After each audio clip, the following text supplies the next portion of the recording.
Joro. Usikii? Mimi kuongeanga na demu wewe imenishinda. Kuongea na demu. Sasa juzi nimekutana na demu mwingine hapo Mkamba. Ananiambia anaitwa nani? Mdoni. Ni Mdoni. Ni mrembo. Sasa mimi nilikuwa nimeshindwa kutupa mstari. Sasa mimi nilikuwa natembea tu nikiangalia ile matako yake hivi. Ile mtulinga.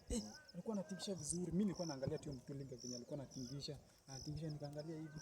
So unajua mimi nikifika kwa demu, nianza kufanya hivi miguu juu, naanza tu vile like nachora map ya Afrika, hadi nikashindwa nitasema nini. Lakini demu alikuwa mali safi. We. Alikuwa ameiva. Huyu hata nikikupatia unaweza acha ule lusi wako. Lakini hizi riba za Mdoni, usiende kuambia Wanjala. Wewe nakujuanga na mdomo wako kubwa, unaweza enda kuambia Wanjala. Siwezi. Njoro. Kwanza unayo mdomo wako? Siwezi. Hauwezi? Siwezi. Wewe unajua unaweza. Siwezi mwambie. Nitajua aje buniambie. Nitajua aje. Sina danganya. Naongeza chumvi. Ndio maana nakupendanga ndakupia 5 bob. Nakupia 5 bob zimwambie. Kikobole. Kwani kobole inanunuanga bike? Kama 5 bob mtu anaweza enda kutoa sadaka, mtu Arsenal anaweza enda kutoa sadaka kwa kanisa. Sasa mimi wa Chelsea nikikupia 5 bob sitakusaidia sana.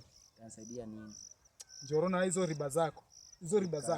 Kwanza ni Mkikuyu utachukua tu hiyo 5 bob.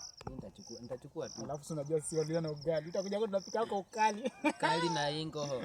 Ugali na ingoho. Sisi wali tunataka ingoho. Ingoho na nyama. Alafu tunaweka ugali na sukuma. Sema sukuma. Wewe si wiki sukuma. Sijasema wiki, nimesema sukuma. Tunakula na obusuma.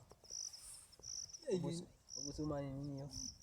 Ndio nakwambianga wachange kula mchele na mawaru za Wakikuyu usikiani. Cheki hiyo.